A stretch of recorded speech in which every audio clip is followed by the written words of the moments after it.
tomorrow. Please join me in welcoming to the Distinctive Voices podium, Dr. Robyn Guymer.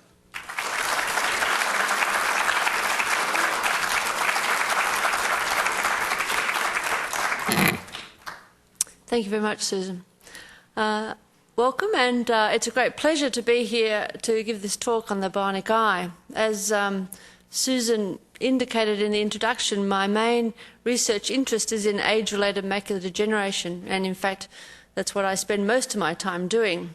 I got involved in the bionic eye mainly because my boss called two of us into his room and said, in about 5 or 6 years ago, he said, which one of you is going to take on the bionic eye? And the other guy said, Robyn could. So that's how I ended up having some interest in the bionic eye. And in fact, the reason why I was one of two people sitting in his room was because ultimately we would hope that the bionic eye may help people with macular degeneration if we don't cure it in the near future. So I am a clinician, I'm not an engineer, and so if you have any sort of technical engineering aspects of the talk to ask me, I'm likely not to know the answer, but we'll see how we go. So it's really just an overview of Australia's main thrust at this bionic eye work. In America, you have several groups also trying to work on the bionic eye, and indeed are far more advanced than we are in Australia. Having said that, Australia has a fine reputation in the bionic ear world. In fact, we have captured most of the market in making cochlear implants, and we were not the first at all to market with the cochlear ear either.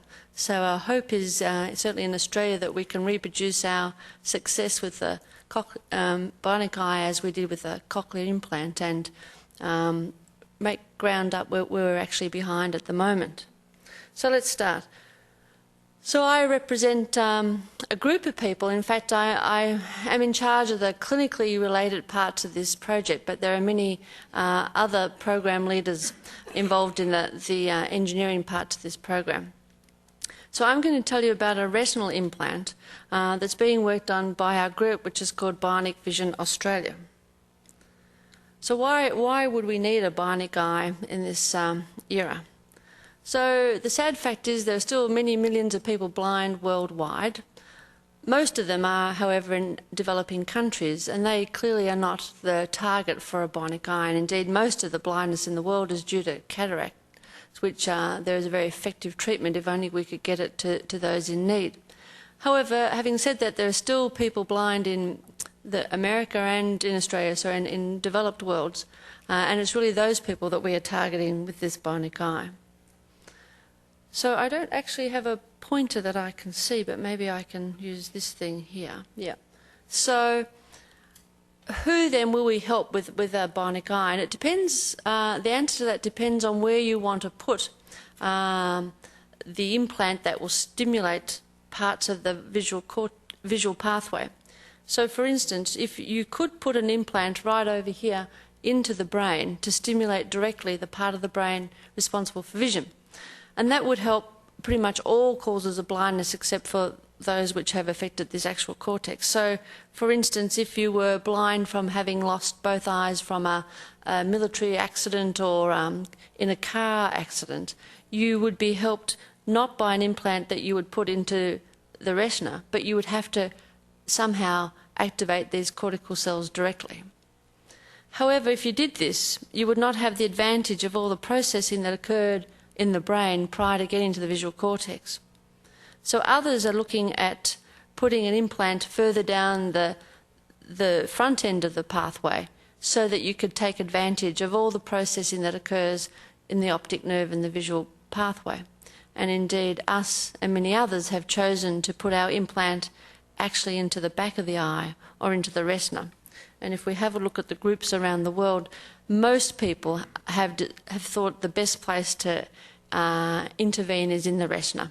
So most groups in America and us in Australia are concentrating on what are called retinal implants, but there are certainly others looking at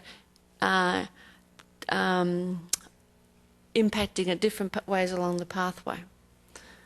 So if we have a look at the retina now, this picture down here is what you see when you go to when you have your eyes tested at at an ophthalmic clinic, you'll have your pupils dilated and you'll see the retina at the back. And in the retina there's the optic nerve, this thing here, the blood vessels, and this is the very centre of vision here, and this area is called the macula. And this is responsible for seeing centrally, reading, driving, seeing people's faces, fine detail. And this is the bit which is affected in macular degeneration, which is indeed the commonest cause of poor vision in our society. So these days you can actually use, with a special imaging technique, you can actually see the layers of the retina in a living eye. So this is what's called an OCT scan, where you can very nicely see the layers of the retina, which almost is the resolution is almost as great as that you would see in a histological section seen here. There's a very complicated structure of the retina. It has 10 layers of different nervous cells, as depicted in this cartoon on the far side of the slide. So this is what a normal eye and retina looks like. The two diseases that we think we can impact the most on are these. The first is retinitis pigmentosa. It is not common, but it is the leading cause of inherited blindness. And you may have heard of tunnel vision, which is what these people end up with. So there are 1.5 million people affected around the world, it's estimated. A great proportion of those people are what are called legally blind. Doesn't mean they cannot see anything, but that they are unable to see the top letter on the chart of an eye doctor's consulting chart.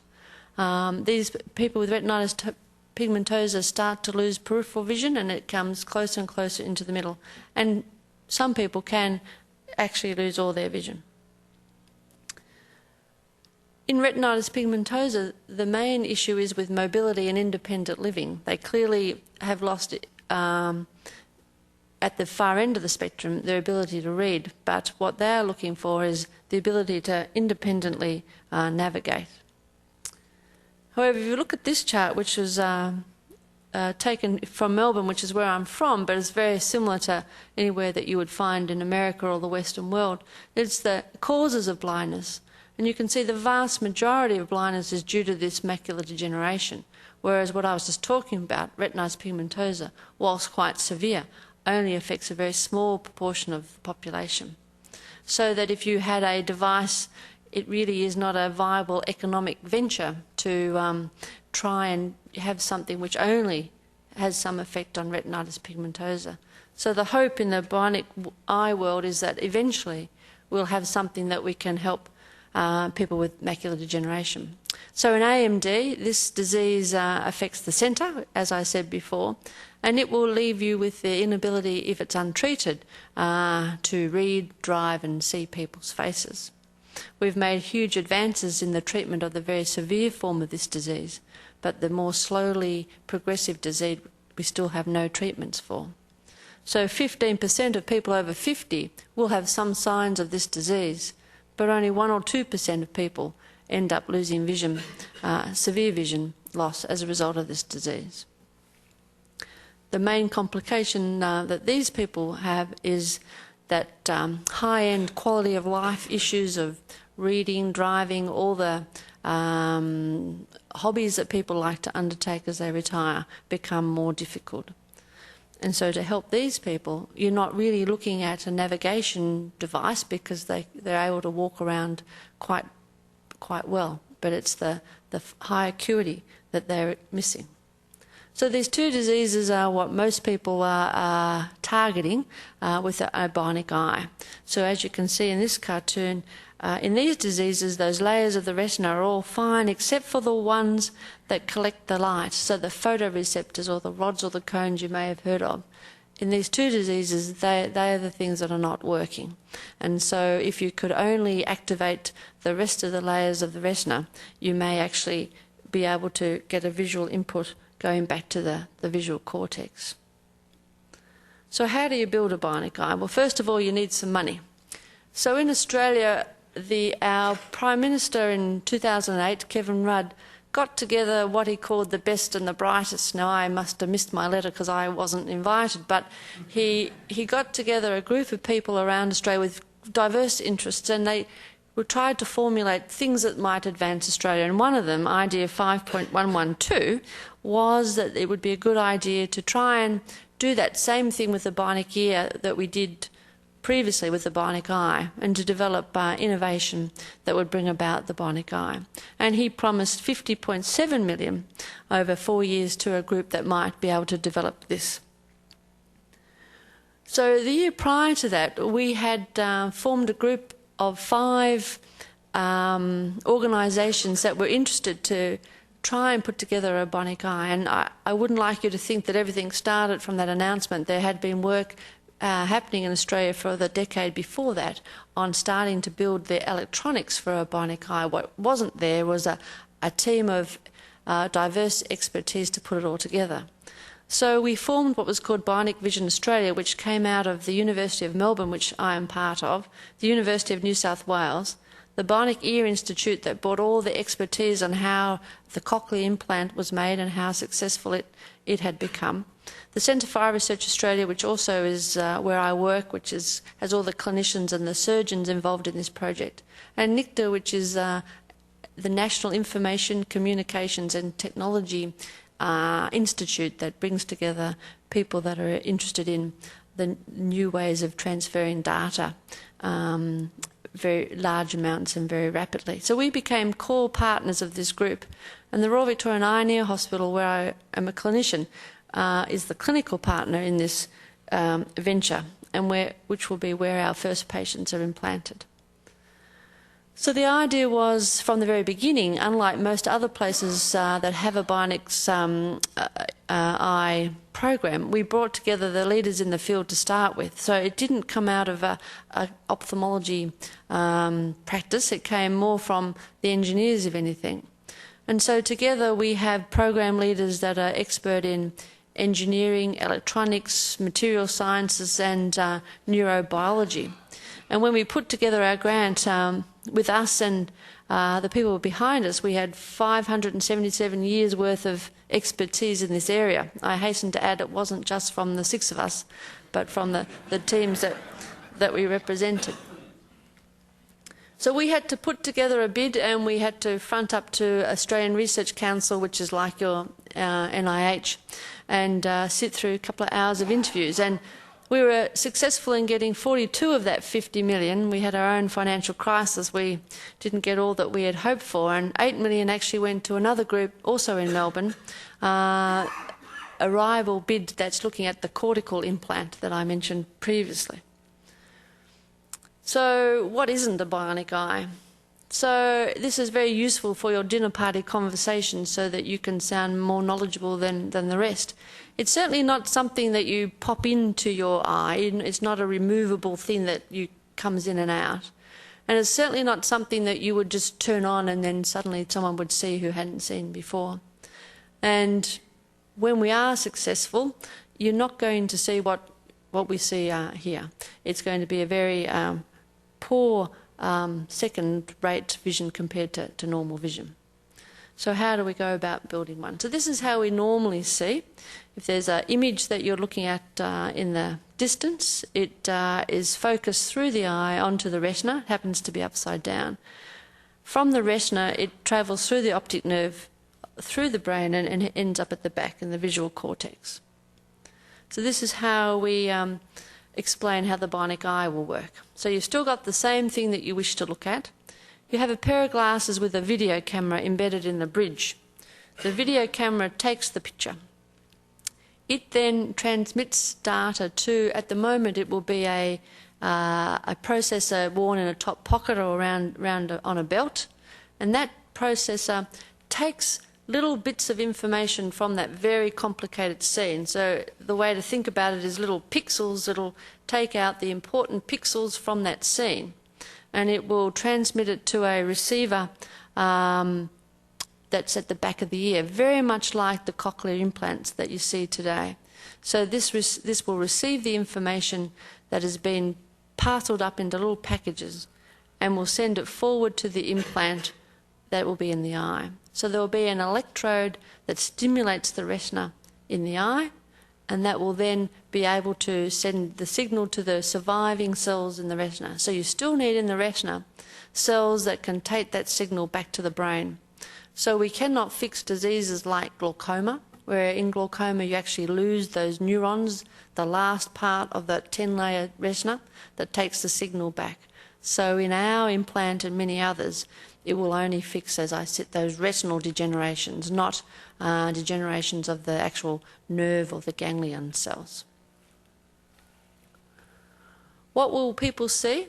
Well, it's called phosphene vision. So phosphene vision is defined as the perception of light by means other than light entering your eye, and in our case it'll be electrical stimulation. And the idea is if you have an electrode that can stimulate different cells, that if you put a whole lot of them together, you will make up a picture from multiple phosphenes. So to give you some idea of what we think will happen, if this is a Melbourne tram, and if you were to have what would be similar to 64 pixels, you can get a reasonable outline, and 16 pixels doesn't give you much, but the idea that there's something dark in front of you. And the idea is that you have to get out of that complex view the important bits of information, because you can only represent it on however many electrodes you're going to have on that retina. So the idea is that you will take what the brain actually does in real life, take edges and highlight edges. So part of this whole program is learning how to stimulate, what strategy we will use to stimulate those electrodes. So you will take out from the image the important things that will allow, in the first instance, those patients with retinitis pigmentosa to navigate safely and independently. So how do we know what bits of information we need to take out of that image? What do people who have difficulty seeing want to see? So the way you work this out is you hold focus groups with people with these diseases, and you ask them what sort of things they would like to get back. And as a result of that, we ended up with two different strategies. So the first one, the answers that came back from people with retinitis pigmentosa, who in general are younger, they are usually engaged in the workforce already. They usually have canes or dogs that help them move around. What they were after was greater independence and the ability to move around independently. And so they're not requiring high acuity, they just need to have the wide view of where they're walking. And so we call this device the wide view device that we will develop. And the second group were those that more elderly who had good vision up until very recently, and then they lost their ability to do the reading and driving and seeing people's faces. And they really wanted it all back. They wanted to be able to see facial expressions, to see their grandchildren's face, see the flowers in the garden. So that requires a much higher degree of complexity of this device, and that is our second device called the high acuity device. So in terms of what we can expect from those two devices, this layer along the top is really where the world is at the moment in terms of bionic devices, and indeed there are people walking around, particularly in America, with the first prototypes of bionic eyes, and the sort of vision they can get is at the top. The desire, and what most people are working towards, is something like 1,000 pixels, which would give you this image down here. And when I tell you this, we really actually have no idea what people will see, because it is very clear that the brain is very plastic, and that probably it will do a much better job than a rough mathematical calculation of what someone might see with a few pixels. So I think in everyone's mind we believe that with practice people will see better after using this device than at the beginning, and that as like people who recover from strokes, over a year or more, they gather more and more function back, and I'm sure we will underestimate the ability of the brain to make more of the information that we give it. Having said that, this is a rough simulation of what we might get. So in the Bionic Vision Australia group, we have 5 interlinked programs. So we have 2 areas working on the two devices, so the wide view poor acuity device and the high acuity, much more innovative device. So there's two teams working on those. There are how you stimulate the device and all the preclinical work in animals to ensure that it is safe and effective. And then the two teams that I am responsible for is really the clinical side, is the surgery, how to get this thing into the eye safely and in the long term. And the clinical side is assessing patients before and after and choosing which patients would benefit from these devices. So just to give you some idea, a very brief idea of some of the challenges, if we just look at that interface where we've got an electrode and a nervous tissue, how are we going to stimulate that tissue, those nerve cells, reliably? And how do we make sure we're not going to damage those cells? There's a lot of heat whenever you have an electrical current. So how do we make sure the retina doesn't get too hot? And how are we going to make sure that that interface between the electrical electrode and the neural tissue stays together? We need to make sure that you can see individual spots of light so that you can get the acuity as good as possible, but we also need to be able to join them all together to be able to make a picture. So how do we do that? We know that if an eye is kept still, the image will dissolve. Your eye is constantly moving in microsaccades so that you don't get this ability to switch off the image. So we have really no idea how the brain and the retina will cope with constant stimuli of little specks of light. And then in the long term, what materials should we use to make sure it's safe, it's inert, we're not going to have leakage of fluid into any electrical device, which is in fact a huge problem, which is called hermeticity. How do you make sure you keep your electricals away from fluid? So in our 5 programs, we have divided up the development of the device into those two, wide view and the high acuity stimulator. But also there's core components that will work for both. So I'm just going to briefly show you where we're at this stage. So externally, you'll have components that look something like this. So some trendy looking sunglasses with a little video camera sitting on the bridge, which I can't point to there, but there. And then this external pocket-worn device, which is the processor. And that will be common to both our neurostimulators. And then like the cochlear implant, at the moment there will be a device that is worn behind the eye, which receives the data and then transmits it to the implant in the eye. And this, at the moment, we are using exactly the same as that in our cochlear implants. So where in this retina will we put our implants? So this is a histological section of the retina. This is where the ganglion cells sit that are the final layer of cells that take the image back to the brain. And this here is the blood supply to those cells that I was talking about that don't work down here. And so we have many choices, and many people around the world are using different places to put their implant. We have been working on, and I've lost my little, on putting the wide view, the one that doesn't require good acuity, down here. I keep losing my, down here, which slips behind the white of the eye at the back, so you're actually not going into the eye.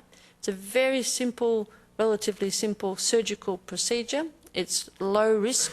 You have no wires going in or out of the eye at the moment, which is the problem with other developments. So it is a very cute place to put this device, in that we think it can be put in and taken out, and another one put in and taken out if need be. The problem is it is quite a long way from the cells that you want to stimulate. So it's down here, and you eventually need to stimulate these cells. So the disadvantage is the distance that you need to be able to stimulate these cells. The advantage, however, is very much the surgical technique and the fact that it is very stable. It's wedged like a sandwich in the wall of the eye, so that it is very stable over many months in our animal experiments. our high acuity device will, like many others, actually be put inside the eye and tacked onto the retina. So you do an operation which the retinal surgeons are used to doing in patients for retinal detachments. But you have to go into the eye and a very long operation to actually tack an electrode to the retina. And the difficulty is keeping it there for 20, 30 years, making sure it doesn't flap around in the wind. But the advantages is that it is very close to the cells that you want to stimulate. And the jelly in the eye, or the vitreous, acts as a very good heat sink, taking the heat away. The group that is most advanced, second sight, which is over this side of America, it's tacked onto the retina. So it is possible to do. So we have two devices in two very different places that we're putting the electrodes.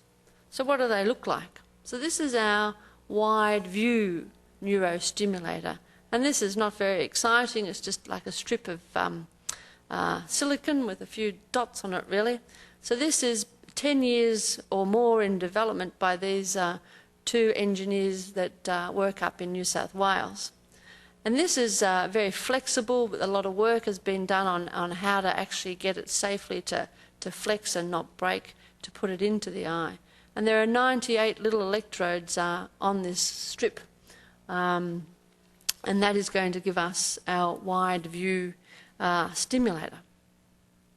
The high acuity one is a different kettle of fish. It is going to use leapfrogging technology. It is the thing that's supposedly going to put us in front of everybody else.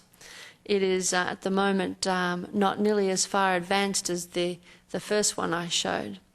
The reason why we think we can make a device which might be better than our competitors is mainly two reasons. One, this chap, Stan Skafidis, is very good at transmitting large amounts of data and energy wirelessly, and has many patents that are in your mobile phone, and has an ability, unlike other people, to get that information very quickly from the visual processor into the electrode, which is very important. You don't want to know that the bus has hit you after it's hit you. You want to know before it's hit you. So the hope is that his expertise will help us get wireless transmission of the information and also power.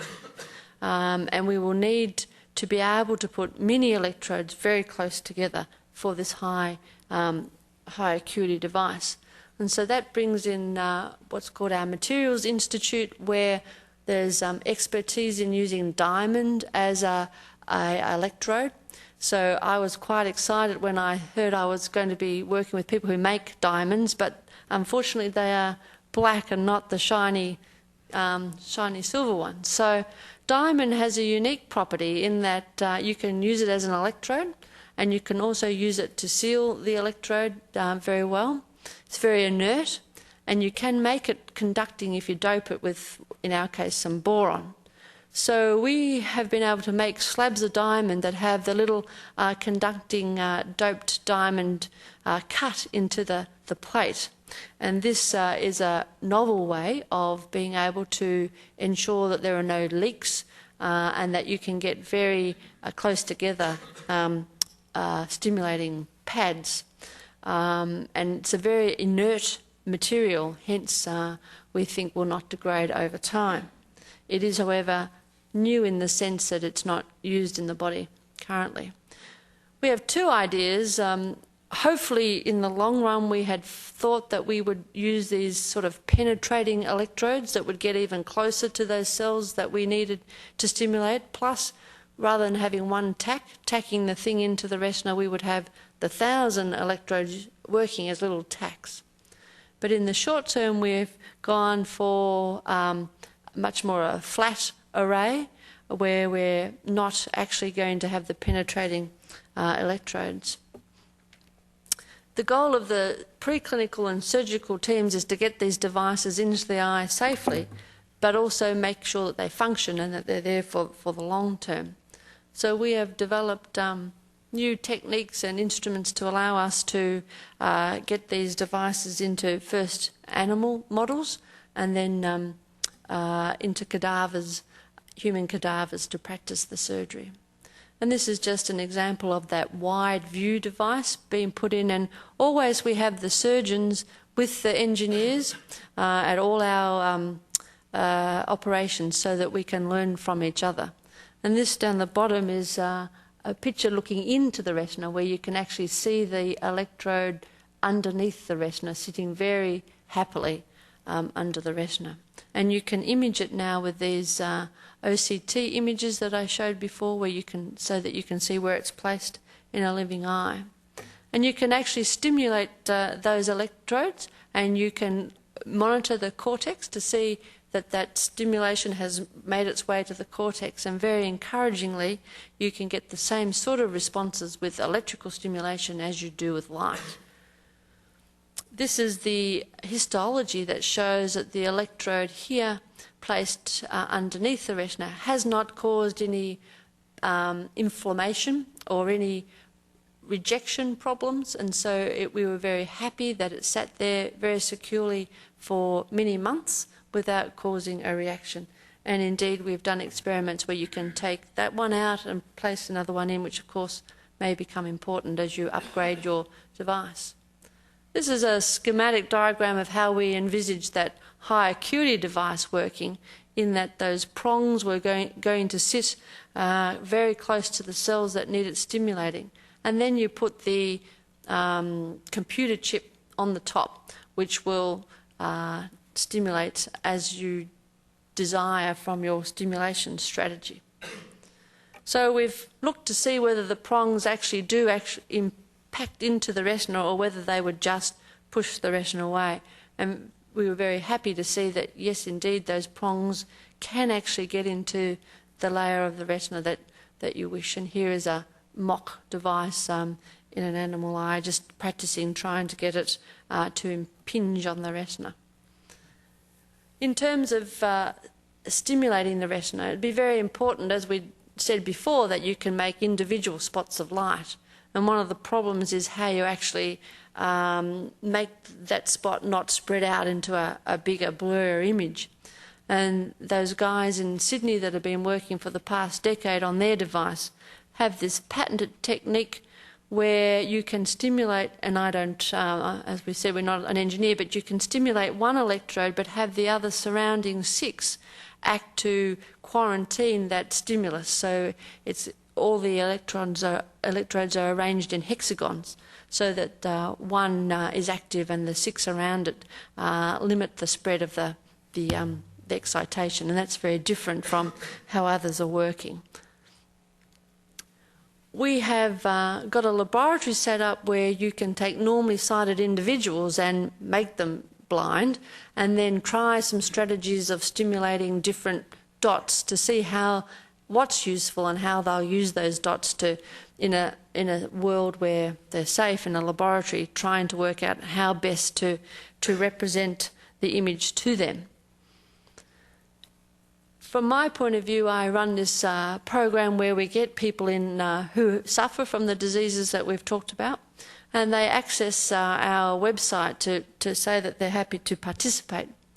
And what we're trying to do is work out how you can actually assess how someone functions with the very poor vision that they have.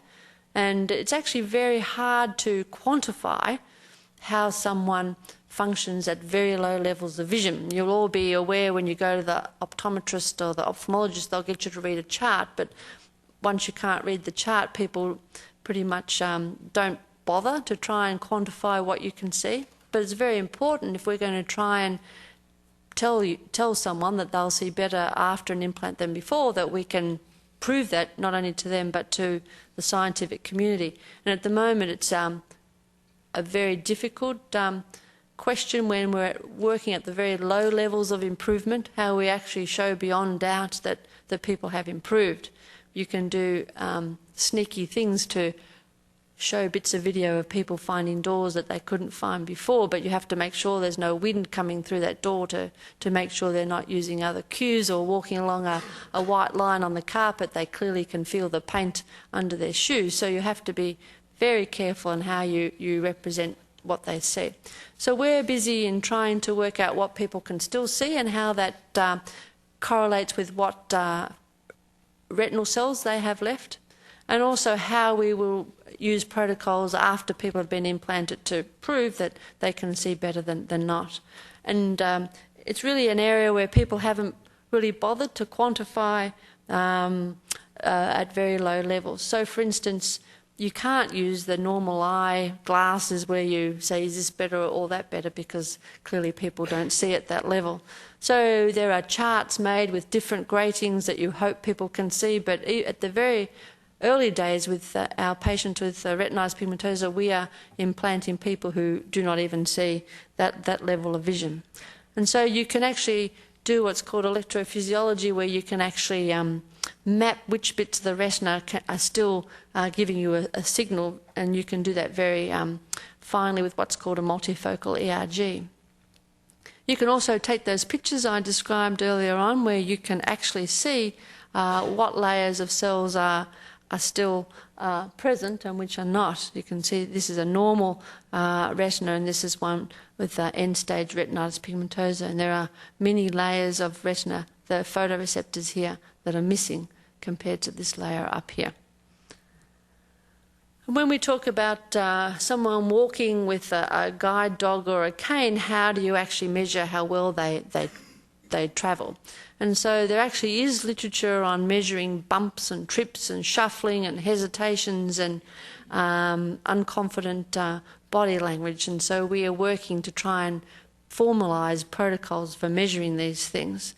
And interestingly, if you have trouble seeing, and even if you do have a mobility device like a guide dog or a cane, the mental effort that goes into walking is enormous, and so if you try and get someone to do another task like times tables at the same time as walking, you can actually measure the difficulty of them doing that, and hope that with your device they can do two things at once.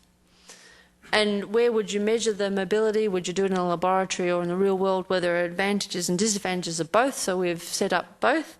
So on your left we have the laboratory, where you can have a standard environment, and then you can introduce an obstacle, an overhanging obstacle here, and you can try and see how people navigate around that. This is done in Canberra at one of our laboratories there.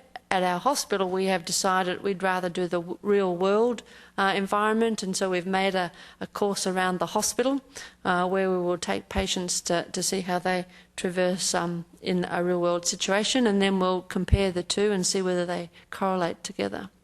It's also important to work out how the people do their activities of daily living, basic eating, grooming activities, and again, it has not been anyone's practice to quantify these activities previously, and so we need to work out protocols on how to do this, and then assess their quality of life. And there are many instruments that look at quality of life of people with poor vision, but not at this really low level either. And some of the questionnaires are, how do you find driving and reading, were clearly inappropriate for our level of vision, so we have to devise our own questionnaires.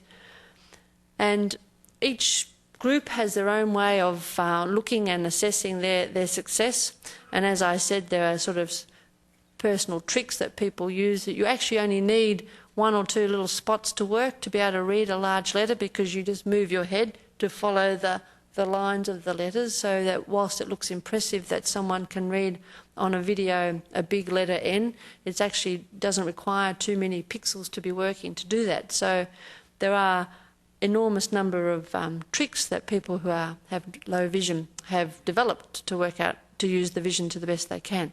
So we have to try and control for all those things. So fortunately there is an impetus in the world of bionic vision to get everyone together to develop these protocols. The first meeting was last year over here, and we are certainly part of a team trying to develop these protocols. One of the problems is half the groups are very commercially orientated, and so they don't share a lot of their data with the more academic groups.